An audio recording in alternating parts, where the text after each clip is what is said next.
terima kasih atas kesempatannya. Assalamualaikum warahmatullahi wabarakatuh. Yang saya hormati Bapak Dr. Muhammad Haris Baladi, SEMM, beserta teman-teman yang telah meluangkan waktunya untuk mendengarkan presentasi dari kami. Kami dari kelompok 8 ingin mempresentasikan tentang wawasan Nusantara sebagai geopolitik dan geostrategi. Sebelum kita membahas tentang materi tersebut, izinkan saya dan teman-teman saya memperkenalkan diri. Perkenalkan, nama saya Logita Fernanda dan rekan saya Ilma Darajatul Ulia, dan saya Kesha Nudurana Putri. Baik, selanjutnya kita akan membahas tentang materi tersebut yang akan disampaikan oleh rekan saya, yaitu Ilma. Kepadanya kami persilahkan. Baik, sebelum membahas 4 materi tersebut, saya akan memberitahu tentang apa sih wawasan Nusantara sebagai geopolitik dan geostrategi itu. Nah, wawasan Nusantara sebagai geopolitik itu sendiri adalah sebagai pandangan strategis yang mengintegrasi aspek geografis dan politik yang bertujuan untuk menjaga persatuan dan kesatuan bangsa serta wilayah nasional. Nah, wawasan Nusantara sebagai geostrategis adalah itu lebih menekankan pentingnya pengelolaan wilayah NKRI secara menyeluruh untuk kepentingan pertahanan, keamanan, dan pembangunan nasional. Jadi bisa disimpulkan bahwa wawasan Nusantara sebagai geopolitik dan geostrategis itu sendiri adalah menjadi landasan utama dalam menjaga keutuhan NKRI, kedaulatan negara, dan mewujudkan kesejahteraan negara. Baik, untuk selanjutnya yaitu konsep wawasan Nusantara yang akan disampaikan oleh rekan saya, Kesha. Nah, selanjutnya materi selanjutnya yaitu konsep wawasan Nusantara. Apa sih konsep wawasan Nusantara itu? Konsep wawasan Nusantara adalah cara pandang dan sikap bangsa Indonesia terhadap diri dan lingkungan sekitarnya. Wawasan Nusantara mempunyai konsepsi yang sangat utuh untuk diimplementasikan atau diterapkan dalam kehidupan berbangsa maupun bernegara.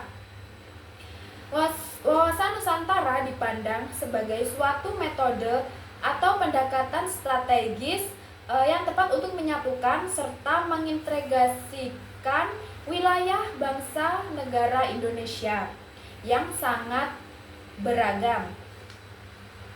Sehingga wawasan Nusantara mampu menciptakan pandangan bahwa Indonesia merupakan satu kesatuan kepulauan Nusantara. Baik, materi selanjutnya akan dijelaskan oleh rekan saya yaitu Logita. Baik, saya akan menjelaskan tentang isi wawasan Nusantara. Apa sih isi wawasan Nusantara itu? Isi wawasan Nusantara itu adalah bagaimana masyarakat Indonesia memandang negaranya sebagai satu kesatuan yang utuh. Masyarakat Indonesia memandang negaranya sebagai satu kesatuan yang utuh meliputi 3 hal. Yang pertama itu ada kesatuan dalam keanekaragaman, yang kedua ada keutuhan kawasan, yang ketiga ada kesatuan aspek kehidupan nasional. Nah, yang pertama kesatuan dalam keanekaragaman. Apa sih kesatuan dan keanekaragaman itu? Yaitu memandang bangsa Indonesia sebagai satu kesatuan meskipun berbeda suku, agama, dan budaya. Kita tuh harus saling menghormati dan bekerja sama.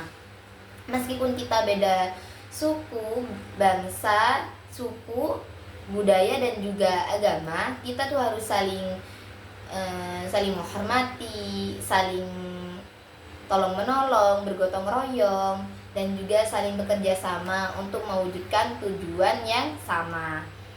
Nah, yang kedua ada keutuhan kawasan. Keutuhan kawasan itu yaitu wilayah Indonesia merupakan satu kesatuan wilayah yang utuh antara daratan, lautan, dan udara, dan ini harus dijaga dan dimanfaatkan. dengan bijaksana. Kita harus menjaga daratan. Nah, contohnya kita harus menanam pohon dan juga mengelola sampah, mengelola lahan.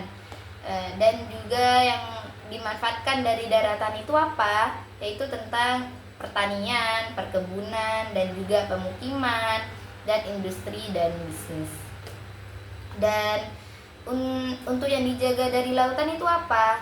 Nah, yang dijaga dari lautan itu kita tidak boleh membuang sampah ataupun limbah ke laut agar karang atau ikan-ikan yang berada di dalam laut itu terjaga. Dan yang dimanfaatkan di lautan itu yaitu seperti sumber pangan, seperti ikan dan biota laut lainnya, dan juga transportasi seperti transportasi air yang menghubungkan berbagai wilayah dan negara, dan juga pariwisata yaitu keindahan bawah laut dan pantai menjadi daya tarik wisata yang dapat dikembangkan. Dan yang harus dijaga di udara yaitu kita harus mengurangi polusi, melestarikan hutan, dan kita tidak boleh terlalu menganut transportasi seperti transportasi udara. Kita tuh harus menjaga jarak ketika kita berkendara, berhati-hati agar polusi tidak terlalu banyak gitu. Dan untuk yang ketiga ada satuan kesatuan aspek kehidupan nasional. Itu meliputi kesatuan politik, ekonomi, masyarakat, budaya, pertahanan, dan keamanan yang saling terkait dan tidak dapat dipisahkan. Jadi di dalam tiga hal ini intinya kita itu harus saling gotong royong, saling bekerja sama, dan juga saling menjaga satu sama lain, dan kita harus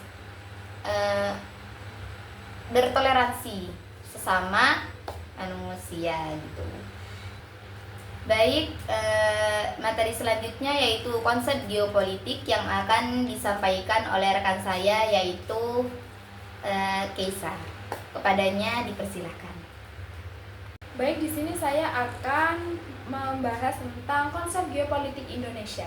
Konsep geopolitik Indonesia meliputi beberapa pengertian. Pertama, sebagai ilmu geopolitik, pemahaman yang objektif mengenai interaksi antara bangsa yang hidup berdampingan dengan negara lain. Geopolitik juga berhubungan dengan filosofi dasar yang menjelaskan antara manusia dengan geografi. Apa sih maksudnya? Maksudnya hubungan geopolitik dengan filosofi dasar manusia dan geografi itu bahwa manusia tidak bisa dipisahkan dari lingkungan geografisnya. Lingkungan geografisnya itu membentuk cara hidup, budaya, ekonomi, politik suatu masyarakat. Sebaliknya, manusia juga mempengaruhi dan mengelola lingkungan geografisnya untuk memenuhi kebutuhan dan tujuan hidupnya. Yang kedua, sebagai ideologi geopolitik, berfungsi sebagai dasar ilmiah untuk tindakan politik negara yang membentuk pandangan kolektif untuk mempertahankan dan menjaga semangat kebangsaan. Baik, materi selanjutnya yaitu konsep geostrategi akan disampaikan oleh rekan saya yaitu Ilma. Baik, selanjutnya yaitu konsep geostrategi Indonesia. Konsep geostrategi Indonesia itu adalah rencana nasional yang dibuat dengan memperhatikan serta memanfaatkan keadaan geografis negara ini. Itu sudah termasuk lokasi, bentuk, ciri-ciri kepulauan dan sumber daya alam yang bertujuan untuk menjaga kedaulatan, keamanan, dan kepentingan nasional. Secara keseluruhan, Geostrategi mencakup pemahaman serta penerapan kekuatan nasional yang didasarkan kepada aspek geografi untuk mendukung kepentingan negara. Dengan konsep ini, Indonesia dapat memanfaatkan posisi optimal dalam menghadapi berbagai tantangan dan ancaman serta mendukung pembangunan nasional yang berkelanjutan. Jadi kesimpulan dari wawasan Nusantara sebagai geopolitik dan geostrategi itu adalah pandangan geopolitik Indonesia yang mendefinisikan negara sebagai satu kesatuan wilayah yang utuh. Sedangkan geostrategi adalah upaya praktis untuk menjaga dan memanfaatkan keutuhan tersebut demi tujuan nasional. Jadi antara geopolitik dan geostrategi itu akan disatukan menjadi tujuan yang sama untuk menggapai tujuan yang sama. Nah, jadi kita sebagai masyarakat Indonesia kita harus saling menjaga, saling menghormati dan saling jaga satu sama lain. Jadi sekian presentasi dari kami. Apabila ada tutur kata dan perilaku yang kurang berkenan, Mohon maaf. Wabillahi taufiq wal hidayah. Wassalamualaikum warahmatullahi wabarakatuh.